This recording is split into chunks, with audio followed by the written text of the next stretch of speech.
네, 하나님의 성도님들, 새로운 한 주가 이제 시작되었습니다. 이번 한 주도 믿음 안에 승리하시길 바랍니다. 날씨가 무척 덥고 또 코로나 팬데믹은 계속되고 이럴 때 사실 우리 마음에 분노와 짜증이 나기 쉽습니다. 그래서 이번 한 주간은 이 분노라고 하는 그 주제로 하나님 말씀을 전하려고 합니다. 오늘 본문은 창세기 4장 5절, 가인과 그의 재물은 받지 아니하신지라 가인이 몹시 분하여 안색이 변하니. 바로 이 분노에 대해서 가인이 몹시 분했다고 오늘 기록해 놓고 있습니다. 여러분, 이 분노, 성냄, 이것은요 몇몇 소수의 사람들에게만 한정되는 것이 아니라 사실 모든 인류에게 다 해당되는 문제죠. 이런 이 분노에 대해서 이런 글을 읽어본 적이 있습니다. 지금 한국의 현실은 쓰레기가 많이 있는데 사람들이 모두 화가 나서 몽둥이를 들고 나온다. 무슨 말입니까? 쓰레기가 많으면 사람들이 빗자루를 가지고 나와서 그걸 치워야 되는데 그것을 치울 생각은 안 하고 화가 나니까, 감정이 먼저 화가 나니까 다 이 분노를 표출하기 위해서 몽둥이를 들고 나온다는 것이죠.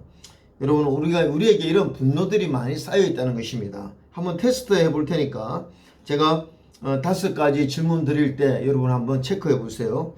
엘리베이터 기다리는데 다른 층에서 너무 오래 서 있으면 분노가 있는가, 짜증이 나는가? 두 번째, 이전에 나를 화나게 했던 사건을 회상하면 다시 또 분노가 일어나는가, 화가 나는가? 세 번째, 미용사나 이발사가 내 머리카락을 너무 많이 쳐냈을 때 짜증이 며칠 동안 유지되는가? 자동차를 운전하고 가는데 누군가 갑자기 내 앞으로 끼어들면은 나는 막 경적을 빵빵 울리고 또 헤드라이트를 막 켜고 하는가? 마지막, 어떤 사람이 약속 시간, 제 시간에 나타나지 않았을 때 나는 그가 나타나면 화낼 말을 미리 준비하고 있는가? 이 5가지 중에서요 3가지에 그렇다 하면 여러분의 분노 지수가 이제 조금 높은 것입니다. 오늘 이 본문도 인류 역사 가운데 첫 번째 범죄죠. 가인이 화가 너무 나서 아벨을 돌로 쳐 죽인 사건이 나옵니다. 왜 그렇습니까? 아벨의 제사는 하나님 받으셨는데 가인의 이 제사를 하나님이 받지 아니하셨으니 오늘 가인이 몹시 분하여 막 화가 극도로 났다는 것입니다. 그때 하나님이 이 가인에게 경고를 했죠. 여호와께서 가인에게 이르시되 6절 7절 보면 내가 분하여 하면 어찌 됨이요 안색이 변하면 어찌 됨이냐.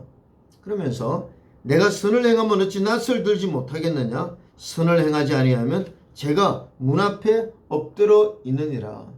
이 죄가요 문 앞에 엎드려서 결국 가인을 망하게 한 첫 번째 원인은 이 분노입니다. 분노. 하나님의 엄중한 경고에도 불구하고 그 분노를 다스리지 못해서 죄의 결과를 만들어냈죠. 동생을 돌려 쳐 죽이는 살인 죄인이 된 것입니다. 여러분, 오늘 이 가인만 문제가 아니라 우리도 예수 믿고 나서 여전히 이 우리 속에 쌓여있는 이 분노의 문제, 성냄의 문제, 분을 절제하지 못하는 문제는 여전히 남아있어서 그것과 씨름하고 살고 있죠. 그래서 여러분, 분노는 바로 죄가 문 앞에 엎드려 있다.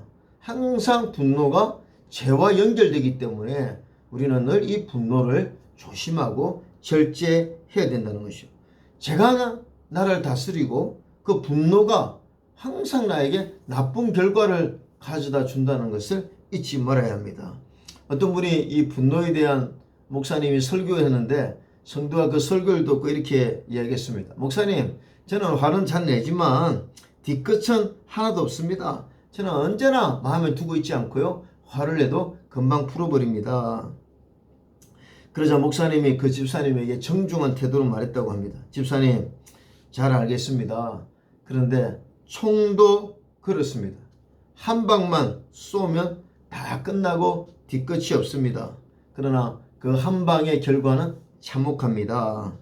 예, 그렇죠. 우리가 분노를 왜 잘 다스려야 되느냐 하면 이 분노를 쏟아버리면 많은 좋지 못한 결과를 가져다 주기 때문에 그렇죠.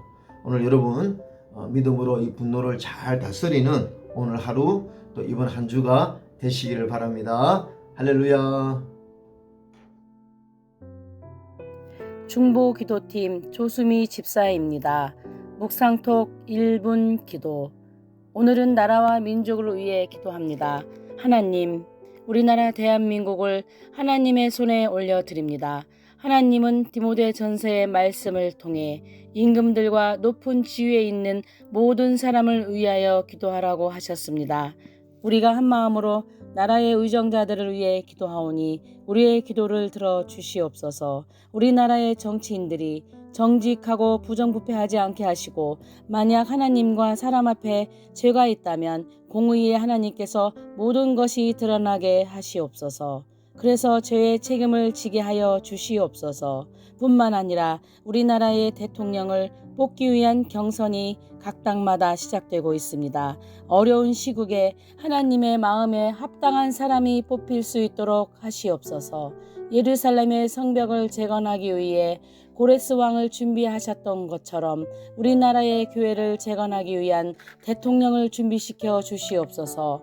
나라의 흥망성쇠를 주관하시는 예수님의 이름으로 기도드립니다. 아멘.